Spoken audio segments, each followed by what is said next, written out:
नमस्ते बच्चों, क्या हाल चाल है, कैसे आप सब लोग। सब बच्चों को हैप्पी धनतेरस। आज धनतेरस है और आज मैं आपको वीडियो देने जा रही हूँ। आज रिकॉर्ड करना है अब मैं आज अपलोड कर रही हूँ, कल होगा मुझे आइडिया नहीं है, बट आज के दिन मैं वीडियो आपको देने जा रही हूँ जहाँ पे हम लोग करने वाले हैं बोर्ड सैम्पल पेपर का मैथ स्टैंडर्ड का पेपर सॉल्व करेंगे हम लोग। और आज हम कवर कर रहे हैं सेक्शन ए। तो सेक्शन ए में पूरे ऑब्जेक्टिव्स हैं, ठीक है, किस टाइप के ऑब्जेक्टिव्स पूछे जाते हैं एग्जाम के अंदर, यहाँ बोर्ड ने किस तरीके का हम लोगों को आइडेंटिफिकेशन दिया कि भाई देखो ऐसी प्रिपरेशन करनी है, वो हम एक बार चेकआउट कर लेते हैं। और वैसे तो मैं आपको बताऊँ कि बोर्ड के पेपर का जो भी लेवल होगा उससे 2 लेवल हमें ज़्यादा ही प्रैक्टिस करनी होती है, because board exam it's unpredictable. Okay, तो वी कांट से कि अच्छा इतना ही करके जाना तो हो जाएगा, ऐसा नहीं है। तो चलिए बच्चा देखते हैं कि किस टाइप के क्वेश्चन हमसे पूछे गए हैं थ्रू द बोर्ड।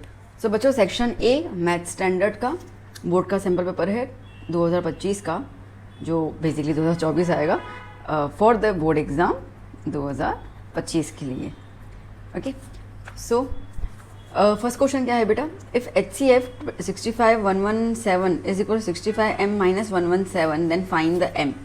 ओके, अब देखो कभी ऐसा कोई क्वेश्चन आता है तो आपको 2 इंटीजर्स तो दिए ही हुए ना, 65 और 117, तो पहले उनका निकाल दीजिए फैक्टर। तो 65 आ जाएगा इसके अंदर, हम लोग देखते हैं तो 5 13 ज़ा, okay.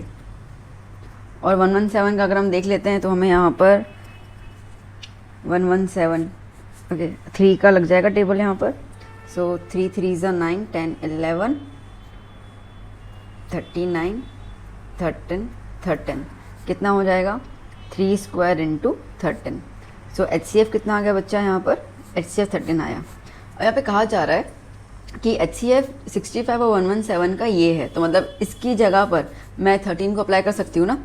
So 13 is equals to 65m minus 117।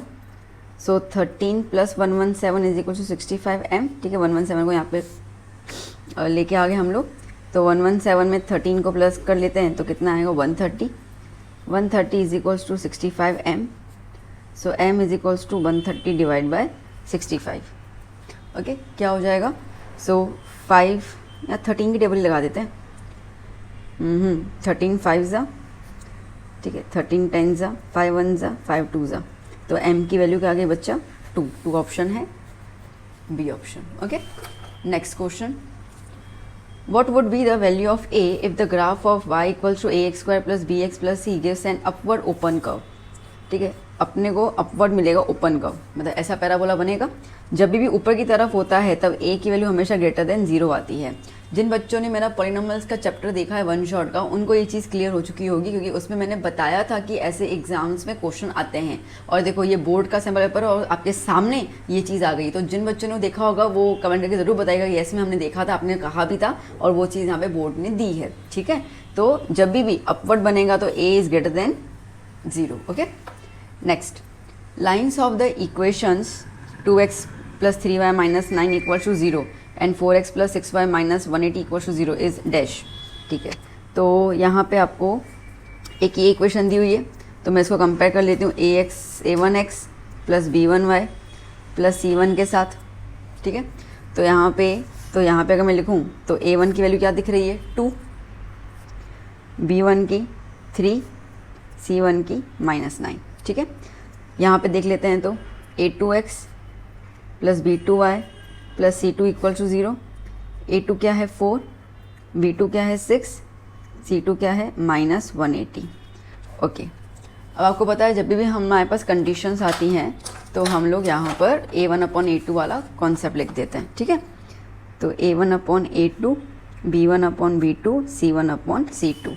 हालांकि देखा जाए तो ये अपॉन में ही है, ठीक है, 1/a2, b1/b2, c1/c2, ठीक है। तो लिख देते हैं हम लोग 2/4, 3/6 माइनस 9/180। कटिंग कर ले, ठीक है। तो क्या रहेगा 2 1 ज़ा 2 2 ज़ा, 3 1 ज़ा 3 2 ज़ा, 9 1 ज़ा 9 20 ज़ा, माइनस माइनस कैंसिल आउट हो जाएगा।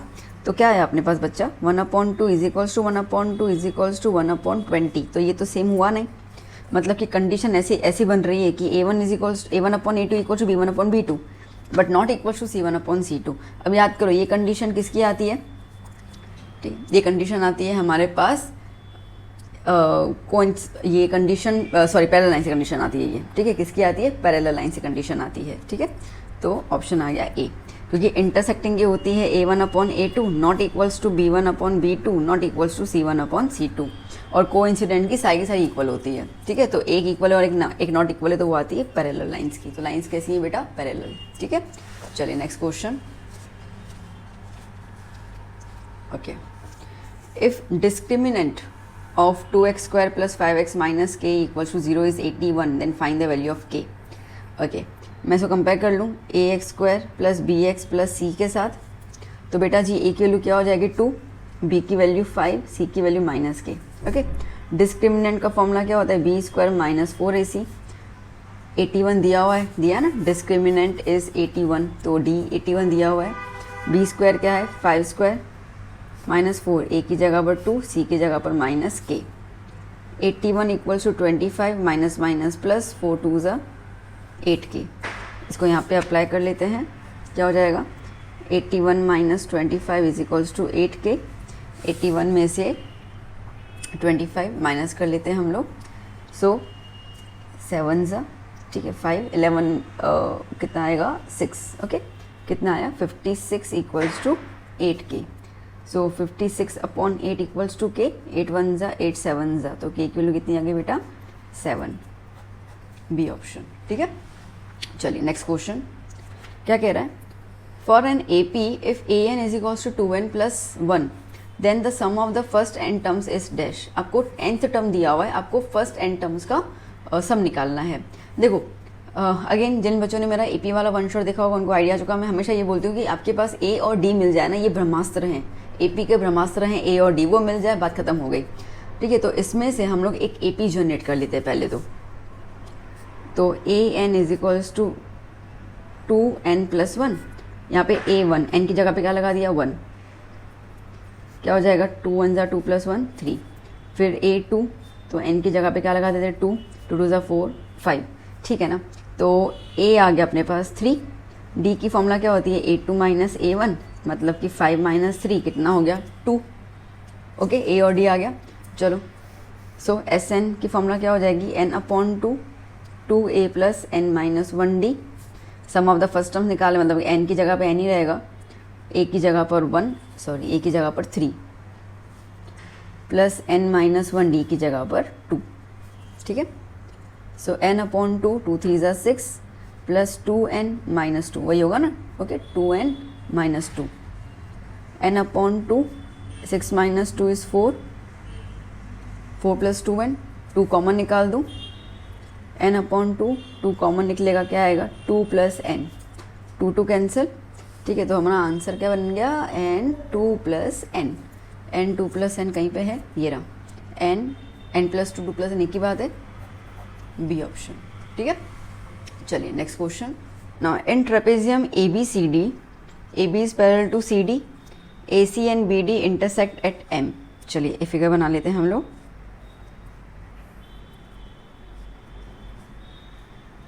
In trapezium ABCD, AB is parallel to CD, AC and BD intersect at M.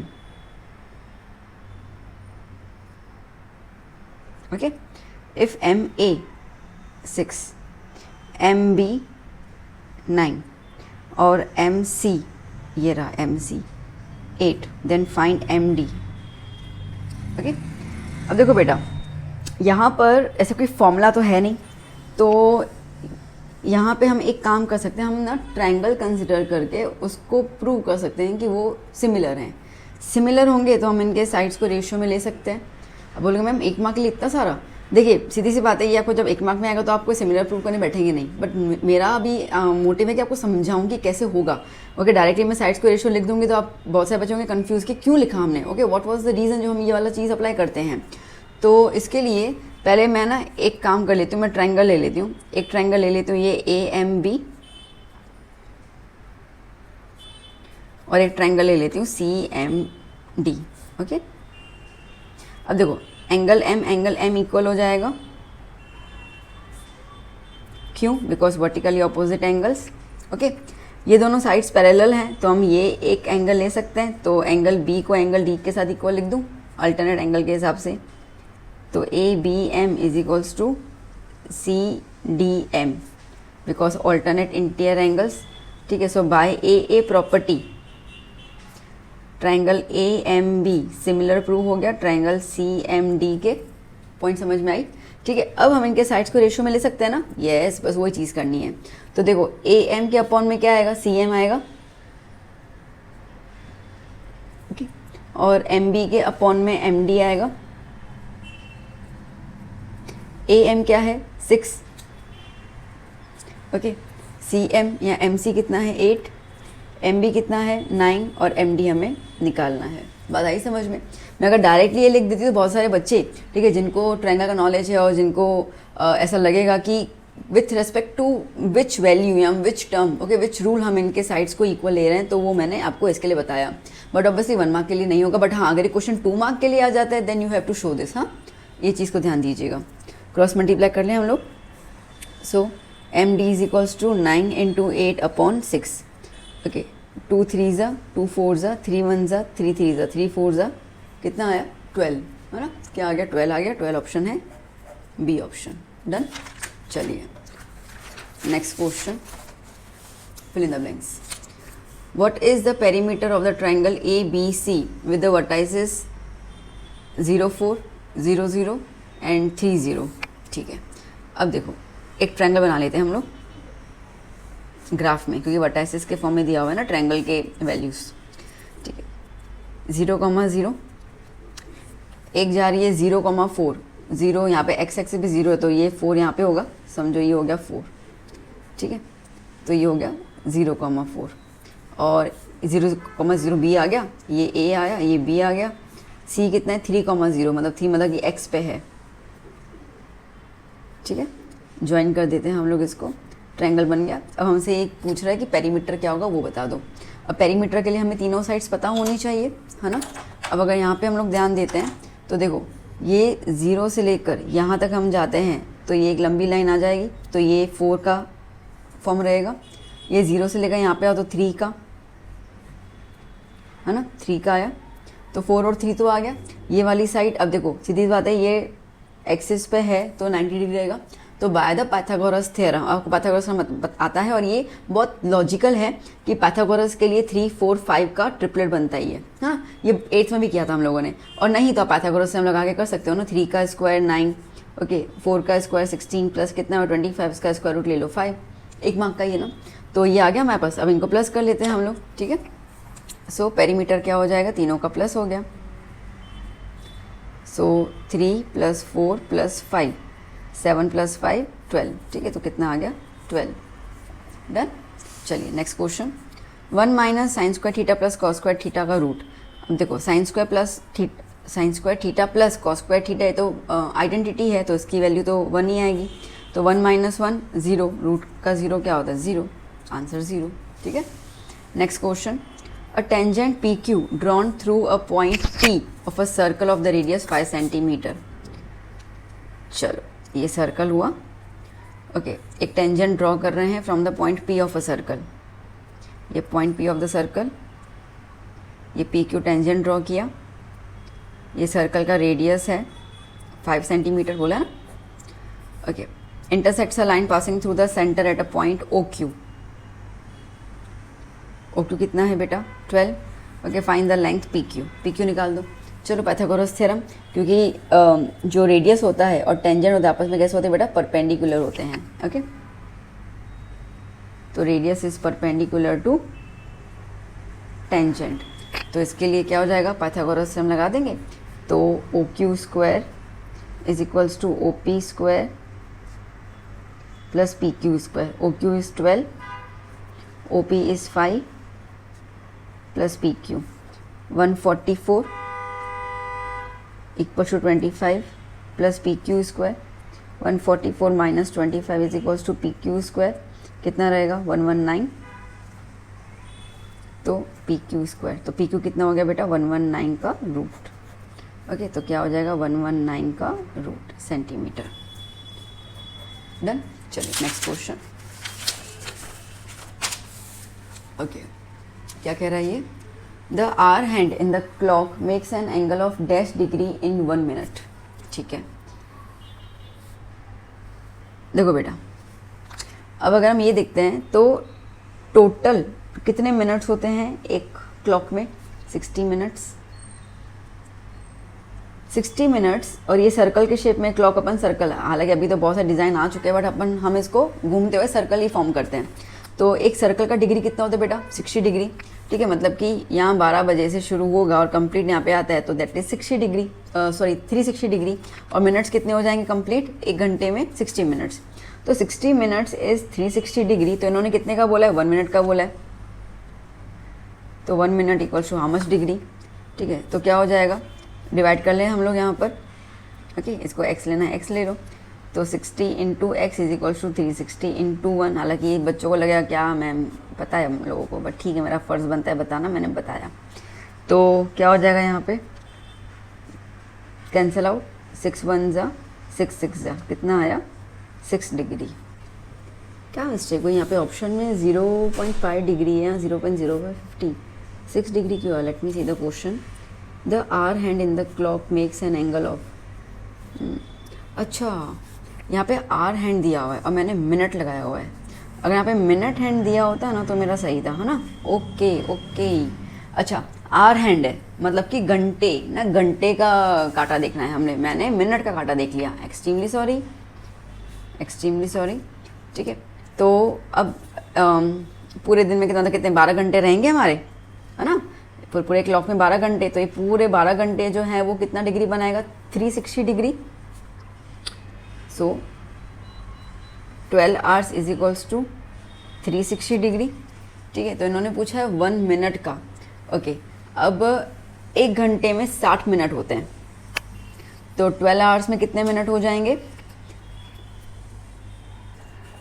So 12 hours में हो जाएगा, लाइक 1 आवर में 60 मिनट्स होते हैं ना, तो 12 आवर्स में कितना हो जाएगा? तो 12 इंटू 60, तो 720 मिनट्स। ठीक है, तो 720 minutes is 360 degree. So 1 minute is how much degree? ठीक है, तो रहते हैं 60 आपको लिखना था, 720 मिनट्स। तो कितना हो जाएगा हमारे पास? 360 डिवाइड बाई 720, 1 जा 2 जा 1/2, दैट मीन 0.5 डिग्री। क्या आंसर आएगा? 0.5। ओके, चलिए next question. If the ratio of the surface areas of two spheres is 1:2, then the ratio of the volumes. Okay, तो the ratio of the surface areas, surface area 1 surface area 2 of a sphere. Sphere का formula क्या होता है? 4πr² upon 4πr²। ये surface area 1 के लिए, 2 के लिए वैल्यूज़ कितनी दी हुई है? 1/2, 4π cancel out, r1² upon r2²। ठीक है, सॉरी। सो 1/रूट का अंडर रूट हो जाएगा, r1/r2। स्क्वायर्स जो है वो यहाँ पे शिफ्ट हो गए, तो 1/ क्या आएगा? √2, r1/r2। ठीक है, इन्होंने वॉल्यूम का बोला है। वॉल्यूम का फॉर्मूला क्या हो जाएगा? 4/3 πr³ अपॉन 4/3 πr³। 1 और 2, 4/3 π cancel, r1/r2 whole cube, r1/r2 मतलब 1/√2 का क्यूब। 1 का क्यूब 1, √2 का क्या हो जाएगा? 2√2। ठीक है, तो 1 2√2 ये रहा। क्यों? देखो √2 को 3 बार मल्टीप्लाई करोगे बेटा, तो √2 इंटू √2 2, और ये √2 बच जाएगा। ठीक है, तो ये आ गया हमारे पास 2√2। नाउ बेटा next question, z minus m equals to m minus x bar. Okay, so यहाँ पे एक वैल्यू आएगी। ठीक है, ये वैल्यू रहेगी हमारे पास 2, 3 या 4 में से। बट एक फॉर्मूला रहता है z is equals to 3m minus 2x bar. ठीक है, यहाँ पे z के साथ क्या चाहिए? m चाहिए, तो मैं एक काम कर लेती हूँ, m को स्प्लिट कर लेती हूँ, m + 2m। ओके, कर सकते हैं ना? बिल्कुल, इसको यहाँ पे ले लो, तो z minus m is equals to 2m minus 2x bar. So z minus m, ये 2 कॉमन निकाल दूँ मैं, तो क्या आ जाएगा? m माइनस x बार। तो क्या आया? 2 आया, दैट मीन्स कि 2 यहाँ पे आंसर। ठीक है, चलिए next question, true false. If p of a is 0.9 whole square, then p of a dash is 0.1 whole square. True या फॉल्स बताना है। देखो पी ऑफ ए आपको बोला है 0.9 का होल स्क्वायर, 0.9 का होल स्क्वायर क्या हो जाएगा 0.81, इतना क्लियर हो गया। ओके, पी ऑफ ए और पी ऑफ ए नॉट का प्लस होता है 1, तो 0.81 plus P of A not equals to 1, तो P of A not equals to 1 minus 0.81, तो P of A not is equals to 0.19 answer आएगा। इन्होंने बोला है कि 0.1 का स्क्वायर होना चाहिए, गलत है, ठीक है, तो answer is false. Done. Next, the graph of y equals to 0 represents on y axis, नहीं, गलत है। देखो, अगर y इक्वल्स टू 0 है, y की वैल्यू कुछ है ही नहीं, ठीक है, तो ये हमारा x और ये y एक्सिस, तो y पे आप क्या, ये तो समझो यहाँ पे आएगा ना, y पे थोड़ी रिप्रेजेंट हो रहा है। हाँ, अगर y इक्वल्स टू 2 होता तो y पे रिप्रेजेंट होगा, y इक्वल्स टू 0 तो रिप्रेजेंट होगा नहीं ना, वो तो रिप्रेजेंट होगा इन दोनों के इंटरसेक्शन पे, तो answer is false. Next, discriminant of 2x square minus 8x minus 5 equals to 0 is 104, check out. b square minus 4ac, ठीक है, अब ये फॉर्मूला है, यहाँ पे ax square minus plus bx plus c से कंपेयर कर लेते हैं, तो b की जगह क्या ले लूँ, -8,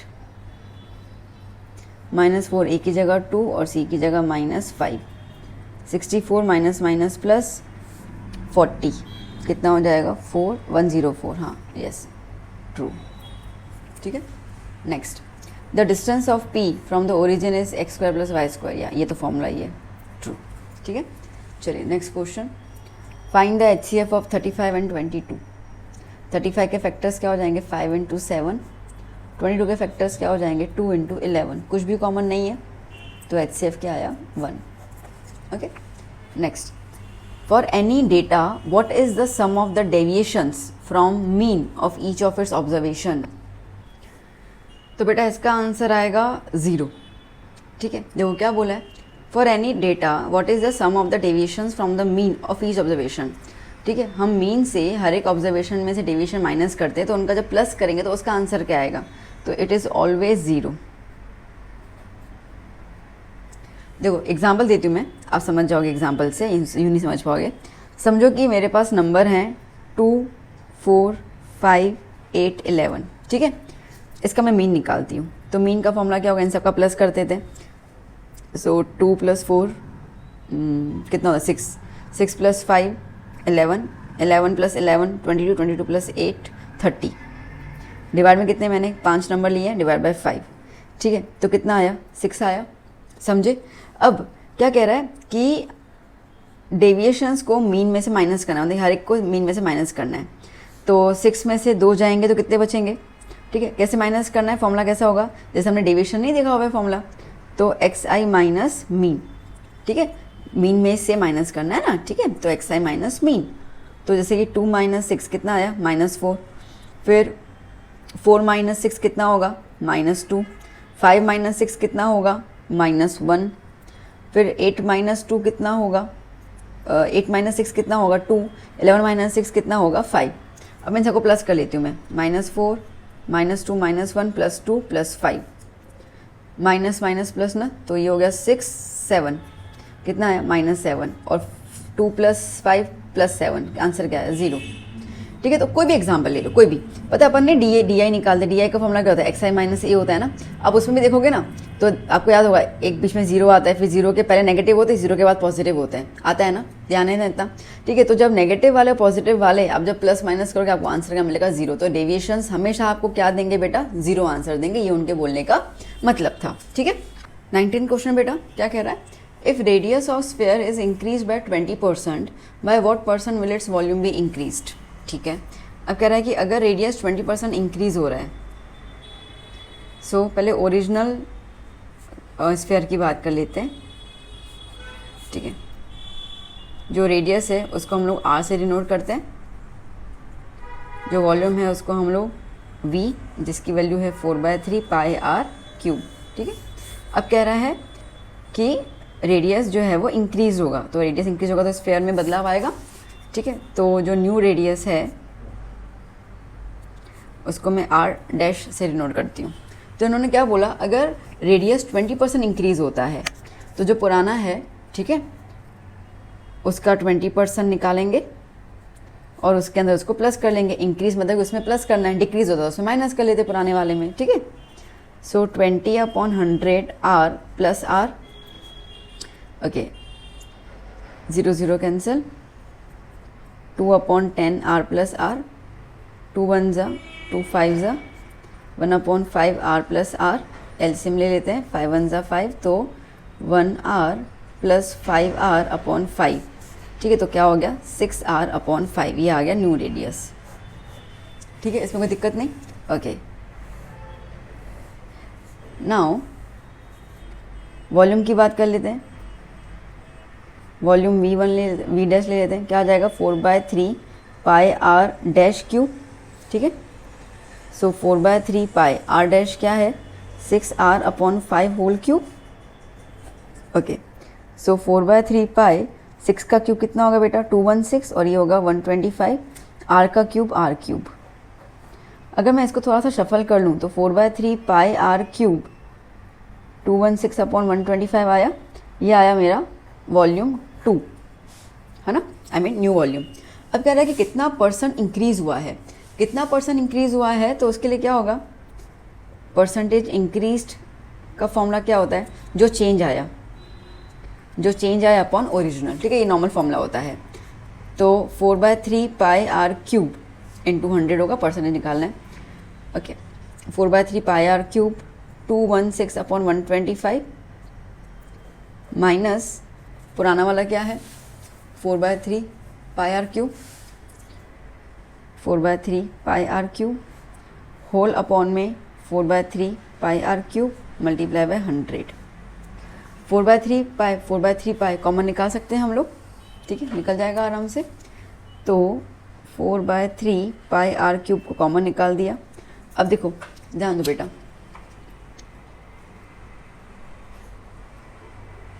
ये एक टर्म था, ये दूसरा, एक कॉमन निकाल दिया, तो इसकी जगह पर तो ये बच गया अपने पास 216/125 माइनस की साइन, ये तो पूरा का पूरा कॉमन में आ गया, तो क्या आएगा 1 मल्टीप्लाई बाय 100 अपॉन में क्या है 4/3 पाई R क्यूब, ठीक है। 4/3 पाई कैंसिल आउट, ओके। क्या बच गया हमारे पास 216/125 minus 1 into 100, 216 upon minus 125 upon 125 multiply by 100 होगा, एलसीएम लिया ना, ठीक है, ओके।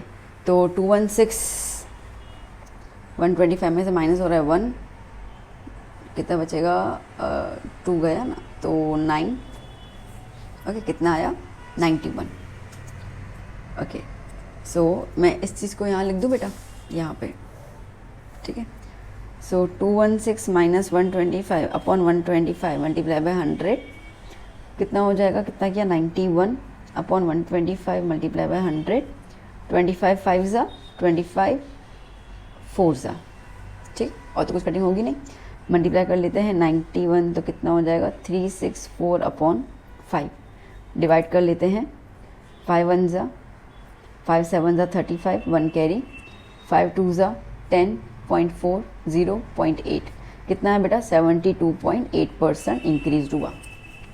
अब बोलोगे मैम ये वाला इतना लंबा आप हमको 1 मार्क में कह रहे हो, अब मैंने तो बोला ही नहीं है, बोर्ड ने बोला है, तो आप समझ सकते हैं कि आप स्टैंडर्ड में, और स्टैंडर्ड में ऐसा नहीं है कि चुटकी भर वाला आ जाएगा, ठीक है।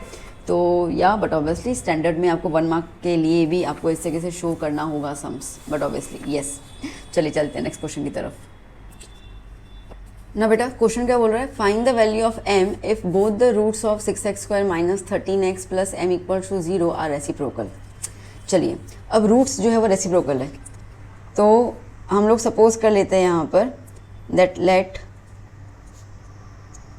The roots are alpha and 1/अल्फ़ा, ठीक है, एक दूसरे का रेसिप्रोकल ही है ना, ओके। अब हमें इक्वेशन दी हुई है 6x² minus 13x plus m equal to 0, तो ये हो गया ax² plus bx plus c equal to 0 के साथ। देखा जाए इन्होंने हमें m निकालने को बोला, मैंने इन्होंने हमें c निकालने को बोला है। अगर मैं क्वाड्रेटिक की फॉर्मूला सोचूं तो c निकालने की फॉर्मूला क्या हो जाती है, product of the roots, product of roots क्या होता है c/a, alpha into beta is equal to c/a, ठीक है।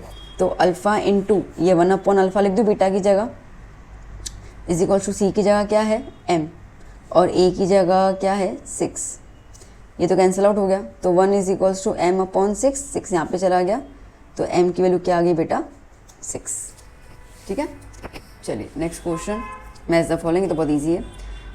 Product of the sum of the roots, so alpha into beta, beta into alpha and gamma into alpha, ये है हमारे पास roots, तो ये हो जाएगा c upon a, B option. Okay, and these are product that is minus d upon a, ये cube का formula है। ओके, नेक्स्ट साइन 0 इज 0, अब 0 उन्होंने बोला नहीं, इन्होंने 0.4 बोला, 0.4 इज व्हाट, 0 ही तो होता है, मतलब कि ये आएगा यहाँ पे कॉसेक 0। अब देखो साइन 0 की डिग्री 0 होती है और कॉसेक जो होता है वो साइन उसका उल्टा होता है, मतलब 1 अपॉन इनवर्स, तो 1 upon 0 is what, not defined, तो इसके लिए इसका आंसर क्या आएगा, नॉट डिफाइंड। ठीक है बेटा। सो बच्चों कैसे लगे क्वेश्चन, समझ में आए, अच्छे से क्लियर हुए, तो आप इसको प्रैक्टिस कीजिए, जमकर प्रैक्टिस कीजिए, और वीडियोस आपके मैं लाते जाऊंगी, आप बस प्रैक्टिस करते जाइए, मेरे साथ जुड़े रहिए, मेरे चैनल को और वीडियो को लाइक कीजिए, चैनल को सब्सक्राइब कीजिए, नए हैं तो आप, और आपके फ्रेंड्स को ज़रूर रिकमेंड कीजिए, because the whole session I am going to deliver the authentic material to you, जो आपने कभी सोचा भी नहीं होगा कि अच्छा इतना सब भी मिल जाता है, वो भी free of cost. Yes, basically आपको एक्सप्लेनेशन के साथ हर एक चीज़ जो है वो प्रोवाइड की जाएगी। तो मिलते हैं हम लोग नेक्स्ट वीडियो में, till then take care, have a safe Diwali, have a safe Dhanteras, have a good Dhanteras, and keep studying. Bye bye, take care.